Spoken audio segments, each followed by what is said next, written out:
Shalom, Bapak Ibu dan saudara-saudari yang terkasih, jumpa lagi dalam Sikat Sabda Iman Katolik hari Kamis 30 Maret 2023. Hari Kamis Pekan Prapaskah kelima.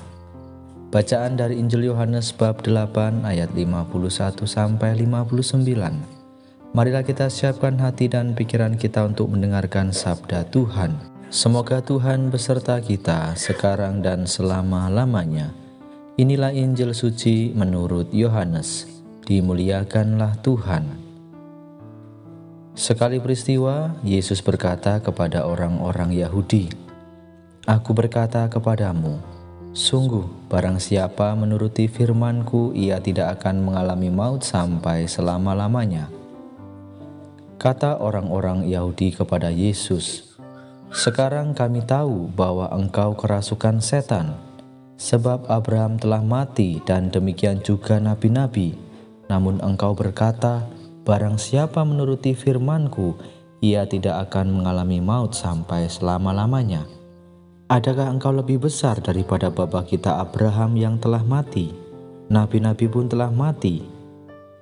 Dengan siapakah engkau samakan dirimu?" Jawab Yesus, "Jikalau aku memuliakan diriku sendiri, maka kemuliaanku itu sedikit pun tidak ada artinya. Bapakulah yang memuliakan aku. Tentang Dia kamu berkata, Dia adalah Allah kami, padahal kamu tidak mengenal Dia. Sebaliknya aku mengenal Dia, dan jika aku berkata, aku tidak mengenal Dia, maka aku adalah pendosa sama seperti kamu. Tetapi aku mengenal Dia dan aku menuruti firman-Nya. Abraham bapamu bersuka cita bahwa ia akan melihat hariku. Ia telah melihatnya dan ia bersuka cita." Maka kata orang-orang Yahudi itu kepada Yesus, "Umurmu belum sampai 50 tahun dan engkau telah melihat Abraham?" Kata Yesus kepada mereka, "Aku berkata kepadamu, sesungguhnya sebelum Abraham jadi, aku ada." Lalu mereka mengambil batu untuk melempari Dia. Tetapi Yesus menghilang dan meninggalkan bait Allah. Demikianlah sabda Tuhan, terpujilah Kristus. Bapak, Ibu, dan saudara-saudari yang terkasih, renungan hari ini akan dibawakan oleh Pater Laurentius MSSCC dari Italia. Selamat mendengarkan. Saudara-saudari yang terkasih, selamat pagi untuk kita semua. Dalam kitab Mazmur bab 119 ayat 105 dikatakan, "Firman-Mu itu pelita bagi kakiku dan terang bagi jalanku." Firman Allah menjadi penuntun jalan bagi setiap orang beriman.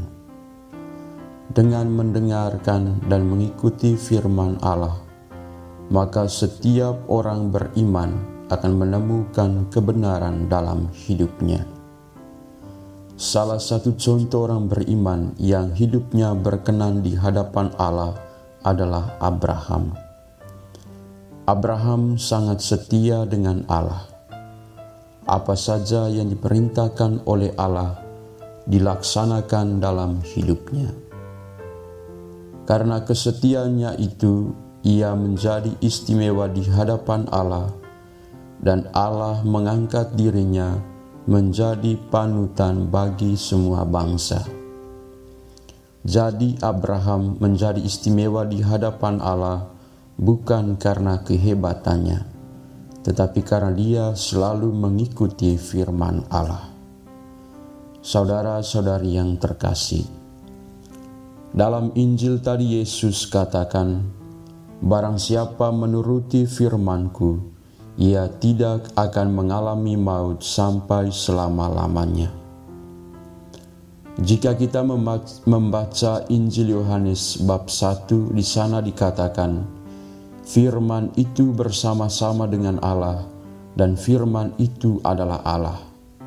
Lalu dikatakan pula, firman itu telah menjadi manusia dan diam di antara kita. Karena itu menuruti firman berarti mengikuti Yesus. sebab firman itu bukan hanya kata-kata, tetapi firman itu adalah pribadi, yakni Yesus sendiri. Yesus adalah Allah yang menjadi manusia. Melalui perkataan tadi, Yesus telah menunjukkan dirinya kepada orang-orang Yahudi bahwa Dia adalah Allah, Allah yang datang untuk menyelamatkan manusia. Kedatangan Allah di dunia ini untuk membebaskan manusia dari kekuatan dosa. Inilah bukti cinta Allah kepada manusia dan bukti keistimewaan manusia di hadapan Allah. Dan di dalam diri Yesus segala kehendak dan cinta Allah itu terwujud, serta melalui dirinya keistimewaan manusia menjadi terlihat di hadapan segala ciptaan. Saudara-saudari yang terkasih, mungkin saja kita seperti orang-orang Yahudi yang masih ragu dengan pribadi Yesus. Buktinya saja kita jarang mengikuti apa yang diajarkan oleh Yesus. Kita rajin berdoa dan memohon bantuan Yesus, tetapi semua perintahnya tak kita jalani dalam hidup ini. Kita mungkin telah membaca semua ajaran para nabi dalam perjanjian lama atau kehidupan para santo-santa, tetapi cara hidup dan kesetiaan mereka kepada Allah tidak kita praktekkan. Hari ini Yesus mengingatkan kita semua agar menuruti firman-Nya. Itu artinya bahwa kita tidak hanya mendengar, tetapi harus mempraktikkan firman itu agar kita bisa memiliki kehidupan kekal. Abraham menjadi salah satu teladan bagi kita untuk bisa mendengarkan dan mempraktikkan kehendak Allah. Amin.